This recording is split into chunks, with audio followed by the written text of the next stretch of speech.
first candidate, Zora Neale Hurston. Zora Neale Hurston was born on January 7, 1891 in Notasulga, Alabama.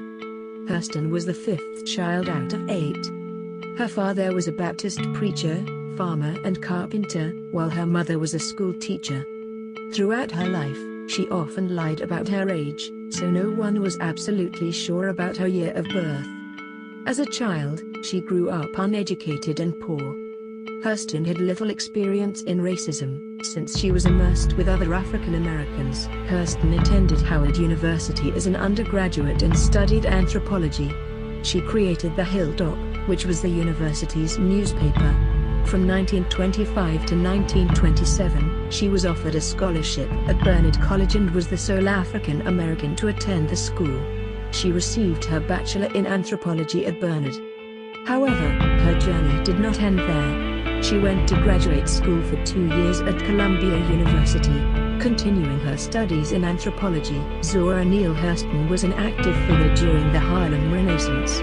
Between the 1930s and 1960s, she was one of the most prolific African American writers in the United States. She published and edited books, numerous short stories, magazine articles, and plays. Her most famous work was Their Eyes Were Watching God.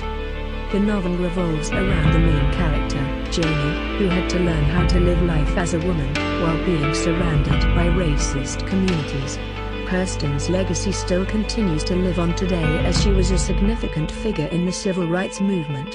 The second candidate, J.D. Salinger. Jerome David Salinger, better known as J.D. Salinger, was born in New York City on January 1, 1919. He was the oldest child of a Jewish father and a Christian mother. Salinger attended public schools and a military academy. After brief periods at New York and Columbia universities, he devoted himself entirely to writing. After Salinger's return from service in the U.S. Army, 1942-46, his name and writing style became increasingly associated with the New Yorker magazine, which published almost all of his later stories. Salinger attended NYU for a short period of time, as he dropped out during the end of his freshman year. He then spent 1 semester at Ursinus College. Lastly, J.D. Salinger enrolled in a creative writing class at Columbia University. After university, Salinger entered military service during World War II. Despite being in the Army, he brought his typewriter along with him and continued to write. On July 16, 1951, J.D. Salinger's first and only full-length novel was published. He had been working on it for 10 years, The Catcher in the Rye. Salinger was committed to writing about the real issues in America that he felt were censored up by a society consumed with unrealistic, utopian expectations. His most notable book is still being read today. The third candidate, Harper Lee. Harper Lee was born on April 28, 1926 in Monroeville, Alabama. Lee's father was a lawyer, while her mother had a mental illness, causing her to stay at home. Throughout her childhood years, she was often described as a tomboy. Lee's closest childhood friend was Truman Capote, another writer, whom she shared many common interests with. In high school, she developed a love for literature and was part of the Literary Honor Society. Lee attended Huntington College of Montgomery, where she studied writing. After a year, she transferred to University of Alabama to study law. Harper Lee's legacy prevails as her novel To Kill a Mockingbird is continued to be read. This novel reflects upon the negativities of racism and racial injustice in the South. Lee's To Kill a Mockingbird won the Pulitzer Award and is labeled as a best-selling novel from the 20th century. The fourth candidate, Arthur Miller. Arthur Miller was born on October 17, 1915 in Harlem, New York, to an immigrant family. His father owned a successful coat manufacturing business, while his mother was an educator and an avid reader. During the Wall Street crash of 1929, his family lost almost everything. After high school, Miller worked many odd jobs to save up money for university. He attended the University of Michigan, where he completed his first play, No Villain. In 1956, The House of Un-American Activities Committee refused to renew Arthur Miller's passport, since he refused to name those who participated in a Communist Writers' Committee. In spite of these events, his play, The Crucible, was inspired by the McCarthyism era.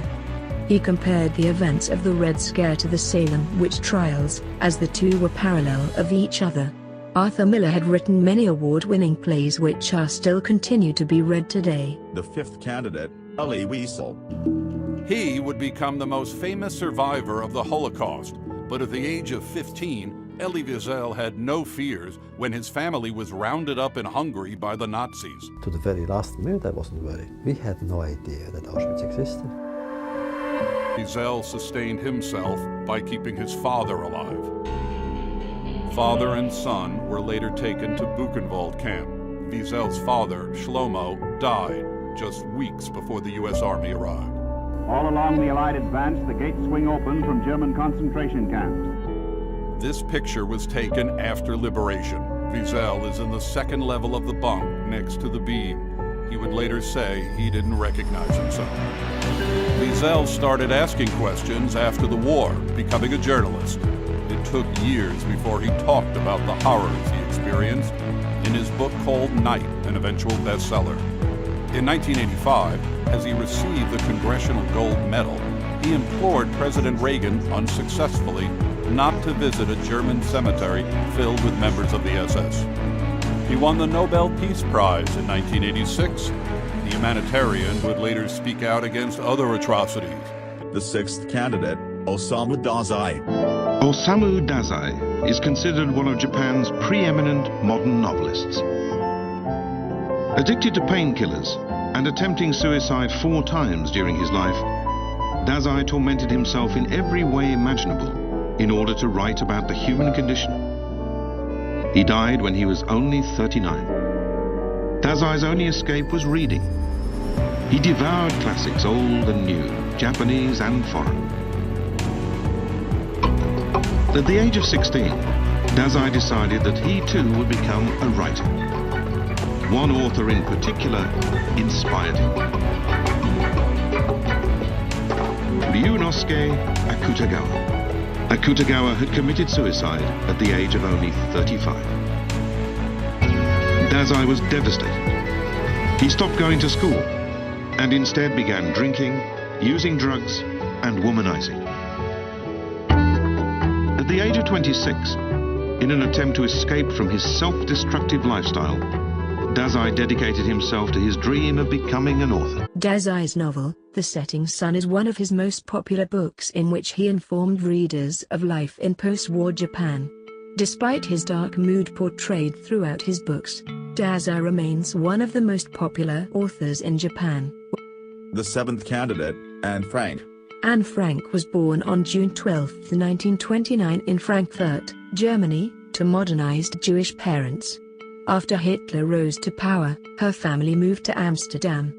Frank loved to write and would often write for her own leisure. On August 4, 1944, her family was arrested after being in hiding for 1 month. Anne Frank's work is a significant part of literature today as it teaches readers the monstrosities of the Holocaust. The eighth candidate, Simone de Beauvoir. Simone de Beauvoir was born on January 9, in Paris, France. She was raised in a strictly Catholic family and went to convent school during most of her childhood. By the age of 14, she questioned her faith and declared herself an atheist. She studied philosophy, mathematics, and literature.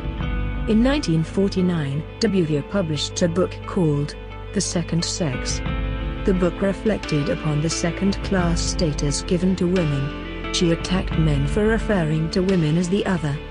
In addition to being a writer, Simone was an active figure in the feminist movement of the 20th century.